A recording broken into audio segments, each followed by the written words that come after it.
So first of all, I'd like to acknowledge the traditional owners of the land, the Wajik people, the Noongar Nation, on which we're meeting today, and also the traditional owners of country who I'll be talking about.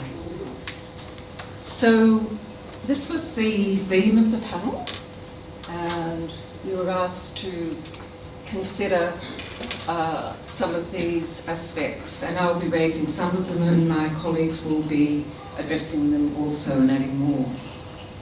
So in considering this theme, I want to raise the following factors: the devaluing of applied anthropology within the discipline in the native title sector, perceptions that native title work is necessarily bureaucratic and not real anthropology, and that it doesn't contribute to positive outcomes. In considering these issues, I'll reflect on the anthropological landscape of Central Australia, where I've worked for over 4 decades. And I'll give examples of some small ways in which negative narratives about native title anthropology practice might be turned around with younger people. First, I want to consider negative profiling the anthropology on graduates and students. Such negative views are not new, but the way in which they have played out over the decades has complexified and changed. I undertook research for a PhD in anthropology during the late 1980s in America, but my academic trajectory was influenced by the crisis in anthropological representation happening at the time, and critiques by Native American scholars such as Vine Deloria, which resulted in greater anthropological reflexivity and calls for anthropologists to work with, not on, Indigenous communities. I left academia and moved into the applied anthropology space.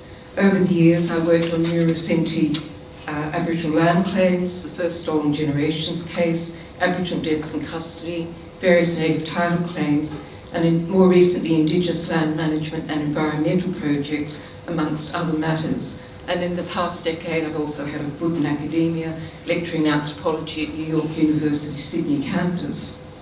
Since the 80s, I've seen a major shift from anthropologists in universities undertaking academic research to anthropologists working for land councils and representative bodies in the applied anthropology space. At the same time, academic anthropology has changed enormously from its colonial beginnings and focused on the other. Anthropological research within Indigenous communities, amongst the scholars that I know who work in universities, is now collaborative, follows ethical procedures, and foregrounds Indigenous epistemologies, among other matters. The shrinking of anthropology departments, combined with the reality that most early career anthropologists will not go on to work in academia, is, I believe, now shifting perceptions of applied anthropology among many of the colleagues that I know within the discipline. Yet while anthropology has changed, negative and outmoded perceptions of anthropology among other disciplines and the public continue to dog its reputation.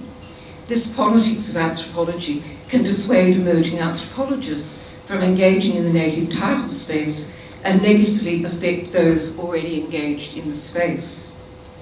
Another factor influencing attitudes to anthropologists working in the native title sector is the lack of understanding about the value of anthropology's interpretive methods and analysis, and a skill set that includes systematic data collection, interviewing, mapping, recording of histories, and archive work. And of course, not everyone that young anthropologist that's coming out of university has all of these, but they're getting a lot of the training, apprenticeships within the native title rep bodies and land councils. Relatedly, there is a need for anthropologists to articulate the value of their own methods and skill set if anthropological contributions to the wider native title sector are to be better appreciated. Another factor influencing practitioners' engagement with the native title sector is the perception that native title work is bureaucratic and not real anthropology. To counteract dissatisfaction that might arise from more routine and mundane work in rep bodies, practitioners need to be given opportunities to engage in activities that align with their passions for getting into anthropology in the first place. For example, opportunities that further their interest in learning about and listening to other ways of being and knowing. The post-determination space is opening up new pathways for anthropologists to work with Indigenous communities on issues that matter to and benefit them. Anthropologists need encouragement to further develop their skills, and here I'm talking about young anthropologists, and articulate ways in which such skills can contribute positively to this post-determination space. For example, in areas such as cultural heritage returns, cross-disciplinary work with Indigenous land managers on environmental issues, intercultural governance issues, revitalisation projects such as cultural mapping and other community development projects that are driven by local communities. In my experience, the provision of mentoring opportunities for anthropologists throughout their careers can encourage further engagement with native title claim research and the post-determination space. For example, through a CNTA initiative, I mentored an anthropology student a number of years ago on a native title claim research trip. Enthused by that experience, that person subsequently dived into work at a land council and is now an experienced anthropologist.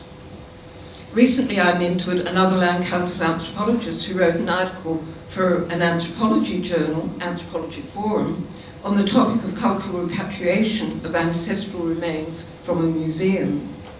Drawing on collaborative work with the ancestor's family, the article revealed the emotionally charged complexities of repatriation likely to be encountered by affected families and anthropologists working on the ground with them, something not well discussed in the literature today. Such work depended on the anthropologist forming trusted relations with the ancestor's family through her rec body work, which provided opportunities for interactions not available to the museum staff who were on the other side of the cultural repatriation. So, for another example, in the past few years, over several years, I've been engaged for a month at a time working with my wonderful colleague Luke Kelly, who's an anthropologist at Central Land Council, working with the Walby community in the NT, and they get money from the Granite's Mine affected area, and they have a community development project in which they decided they wanted to fund cultural mapping with their own people, and they invited myself and Luke to work on it.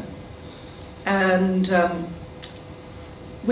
throughout that process, we have been assisted by a junior CLC anthropologist, more recently, as a matter of 2 days ago. She the Land Council and had the opportunity for the past 2 weeks to come with us to be with the community, to engage in quite a different way and get to know people. So I'm just going to do a bit of show and tell, follow on with Ken, and let's see. I've got some photos here. Look.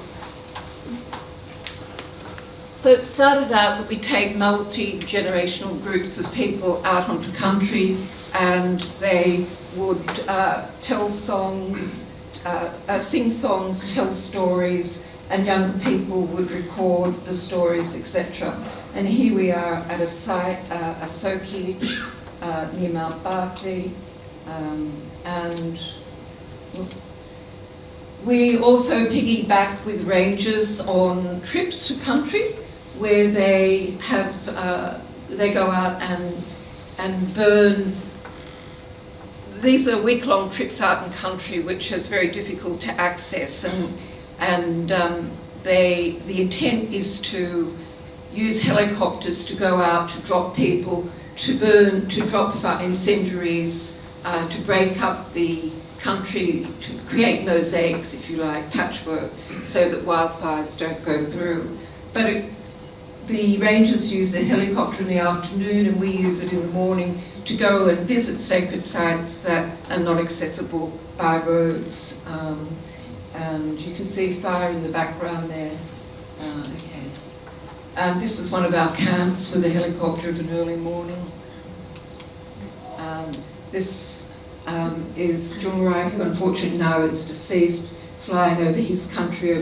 This is in the Tanami Desert, which is an Indigenous protected area. And he would just take the helicopter pilot through, knew where all the sites were, could read the country and drop us down there to visit the sites. Part of that was we came back and we decided, talked with the community how they wanted to record this information. And while we do it on a database and computer, they said, we don't want young people just sitting down by themselves at a computer. We want actually to create a map where we can record all the place names and use it as a teaching tool. And so we started off with this place names map, and there's, I don't know, over maybe about 500 place names there, and you can see some of the younger people recording stories. And the map, place names map's rolled out on the floor, and people use it as a teaching tool. They also roll it out on the sides of Toyotas at a ceremony ground, and here we've got Teddy Longjukarola, who's instructing some of the young men about Ngajakula songline and tracing its journey through the Willara region. And some of you might be familiar with that film by Nick Peterson and Ned Landers and Rachel Perkins, 2 different films on Jadiwampa, the fire ceremony. This is the complementary ceremony. And the sites had not been recorded for that before. And he also uses it to teach people not to jump over into other people's country. So talking about where boundaries are, that sort of thing. More recently, we've had the artist Kimber Hood come out, and the community decided what they wanted to do was maps of the 6 countries that constitute the intermarrying countries in the Land of Albury region.